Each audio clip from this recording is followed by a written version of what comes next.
Oi, gente, tudo bom? Aqui é o Victor e acabou, assim, a diagramação acabou. A última etapa que precisava para o livro entrar na pré-venda já era. Agora é basicamente esperar a data, ver quando que vai ser melhor, né? E eu acho que vai ser agora no comecinho de junho, tá? Agora maio tá acabando, então, assim, fiquem de olho, tá? Eu vou publicar bastante coisa a respeito da pré-venda, vou encher bastante o saco. Já vou dizer que junho é o mês dos namorados, né? Tem dia dos namorados, então se você for comprar o meu livro, compra logo dois, porque daí um você já dá de presente, um você fica. Mas eu não queria falar sobre isso exatamente, né? Eu vim falar sobre os personagens do meu livro. Eu fiz um post recentemente falando sobre três deles, né? Óbvio, tem mais. Do protagonista e das duas personagens secundárias que estão rodeando ele ali, que é o Davi, a Ieda e a Samantha. E, bom, basicamente é só um post, foi um post pequenininho, rapidinho que eu fiz só falando a respeito de algumas características deles. Óbvio que eu não revelei tudo, porque tem muita coisa que vai acontecer no livro ainda que eu não posso falar exatamente o que diabos que é, mas, por exemplo, o Davi, que é o nosso protagonista, vocês sabem que eu baseei bastante coisa da história em outras obras de fantasia urbana, né? Eu fiz um outro vídeo também, se vocês quiserem assistir, que é onde eu falo a respeito das minhas influências e tal. E muitas dessas vezes, esses protagonistas que são de fantasia urbana, eles têm alguma coisa muito mágica por trás, eles têm algum poder latente que eles não sabiam, eles se revelam, sei lá, híbridos de alguma coisa muito poderosa, tal, aquela coisa bem mamateira. E eu queria meio que ir contra esse tropo, assim, na real, né? O Davi, ele é um cara completamente normal, né? Ele é um cara que não tá nem aí pra esse negócio de magia, até começar a afetar ele, na real. Ele quer saber de trabalhar, ele quer saber de pagar as contas dele, ele quer saber de viver a vida ali nesse novo começo aí, onde ele tá com um apartamento novo, né? Apesar de ser um apartamento bem velho. E é óbvio que no decorrer da história vão ocorrer mudanças, né? Sobre o próprio Davi, a maneira como ele vê o mundo, como ele vê as outras pessoas ao redor dele, como. Bom, todo manual de literatura, todo livro que fala sobre o personagem deve comentar é que o personagem ele tem que mudar, né? Ele tem que sofrer algum tipo de alteração, seja de pior para melhor ou de melhor para pior, né? Existem alguns casos aí, por exemplo, no Poderoso Chefão, o Michael Corleone, ele é um herói de guerra e ele vira um mafioso, né? Então é o reverso, não é a ascensão de um herói, é a queda de um herói, né? E daí o Davi vai ter bastante mudança, assim, mas eu confesso que eu gostei bastante das características que eu dei para ele, principalmente porque é muito mais fácil da gente poder se identificar, né? É muito mais fácil você poder se identificar com um cara que tá tentando pagar as contas ali, principalmente na nossa realidade brasileira, do que um super-herói enrustido que tem superpoderes e tal. Eu sempre achei meio paia, pra ser bem sincero. Eu nunca gostei muito dessa coisa da fantasia urbana do protagonista ser muito fodão. O próprio Harry Potter me incomodou um pouco depois quando eu fiquei mais velho, né? Harry Potter, o Harry, ele se descobre um bruxo, os pais deles eram mega fodas, ele é um bruxo com poderes especiais, ele fala com as cobras, um monte de coisa. E depois isso foi me incomodando um pouco, mas isso é coisa de épocas, né? Não adianta tentar mudar isso quando a gente é mais novo também. E daí eu falei da Ieda. A Ieda, ela é uma personagem que eu gosto bastante, ela tá crescendo bastante nesse cânone aí que eu tô criando, nesse universo do Corpo Estranho, né? Ela é basicamente uma colega de trabalho do Davi que virou amiga dele, literalmente. Às vezes acontece, né, gente? Eu sei que é muito raro, assim, colega de trabalho virar amigo, mas rolou, né?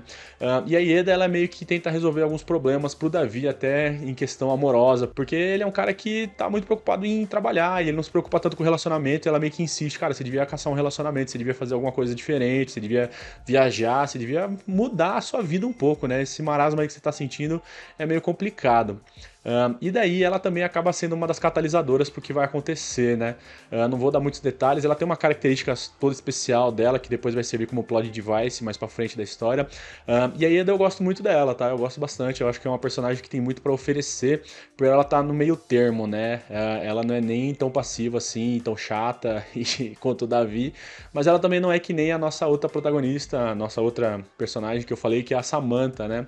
A Samantha, entregando já meio, ela é uma bruxa, né? Ela é uma bruxa que trabalha freelance, na real. Ela tem um passado meio conturbado, assim, com uma outra empresa que ela trabalhou, também não vou falar muito sobre isso, né? Assim como todos eles estão todos trabalhando ali, tentando ganhar a vida. E antes dela ser bruxa, ela é designer, né? E um dos motivos da Samantha meio que querer participar desse rolê todo que acontece com o Davi é grana, né? Ela fala, porra, design é legal, eu adoro o que eu faço, mas não tá me dando a grana que eu gostaria que tivesse nesse momento, assim, eu não tô conseguindo fechar muitos clientes. E aí essa acaba sendo meio que uma motivação para ela. Ela é meio arrogante, tá? A Samantha, por ela saber um pouquinho mais desse mundo aí do que a Ieda e do que o Davi, ela acaba pagando de sabichona, mas ela é gente boa, tá? E é isso, assim, eu tentei criar personagens bastante críveis, né? Eu acho que talvez fique um pouco batida essa questão da grana, né? Mas é algo que meio que tá permeado na vida de todo brasileiro, assim, né? A gente precisa trabalhar, é verdade, assim, a gente precisa trabalhar, a gente precisa ganhar dinheiro, a gente precisa pagar as contas, a gente precisa fazer mercado, pagar conta de luz, né? Tem que enfrentar aquela coisa do trem, ônibus, horas para chegar no trabalho, e eu acho que é algo que a gente consegue se relacionar, né? Hoje em dia bastante coisa mudou, né? Muita gente trabalha de home office, muita gente sequer precisa sair de casa. A própria Samantha, ela trabalha muitas vezes em casa mesmo, né? Como designer de remoto, né? De maneira remota. Mas, cara, eu queria trazer um pouquinho dessa brasilidade. O que eu queria fazer, na verdade, no fim das contas, é fazer um livro brasileiro. E eu acho que essa é toda a temática da fantasia urbana, no fim das contas. A gente conseguir trazer um pouquinho de magia para esse nosso cotidiano. Porque existe, tá, gente? Isso é muito louco. Por mais que a gente esteja afogado aí nessa rotina muito louca de trabalhar, de ganhar dinheiro, de ter que aguentar chefe, colega de trabalho mala, de ter sempre aquela coisa, aquela nuvem preta em cima da cabeça, putz, será que eu vou ser demitido? Será que eu vou conseguir pagar as contas?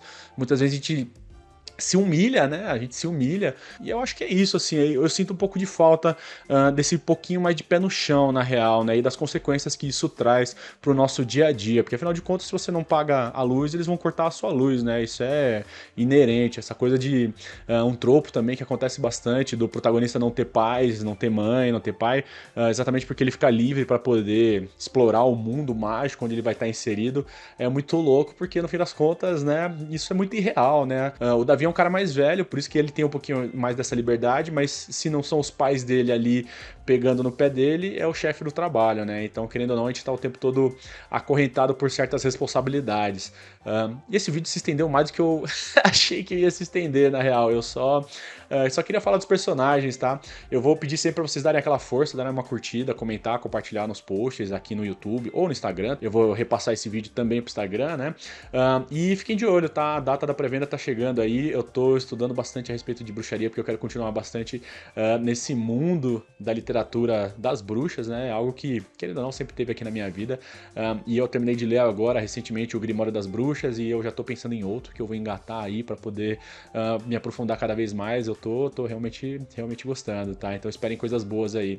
Fora os outros trabalhos, tá, gente? Tem muita coisa no meu agregador de links lá. Se vocês se interessarem, dêem uma olhada. Tem palestra, tem minhas redes sociais, tem outros livros que eu publiquei. Tem muita coisa, tá? Eu não esperava que eu conseguisse chegar nessa idade assim com bastante coisa até, né? Eu acho que eu consegui produzir bastante coisa legal, de interessante, assim, e coisa que eu me orgulho, porque tem muita coisa que a gente não se orgulha, né? Mas eu acho que eu me orgulho disso aí, principalmente desse livro. Isso é uma outra questão, tá? Eu queria falar um pouquinho mais a respeito dessa coisa mais pessoal, a respeito de como que é escrever, né? E tentar publicar uma obra e tal. É muito louco porque às vezes eu me pego pensando, cara, ninguém vai comprar esse negócio, tudo isso aqui vai ser uma porcaria, ninguém vai dar bola pra isso e tal, mas eu acho que é só a minha ansiedade falando um pouquinho mais alto, então eu tento ignorar essa voz, né? Eu nunca quis tentar revolucionar o mundo da literatura com esse livro, né? Eu digo isso inclusive na capa, tá escrito lá nas orelhas do livro, que eu falo, cara, eu só queria escrever algo divertido. E eu acho que eu consegui. De alguma maneira eu me diverti muito escrevendo esse livro.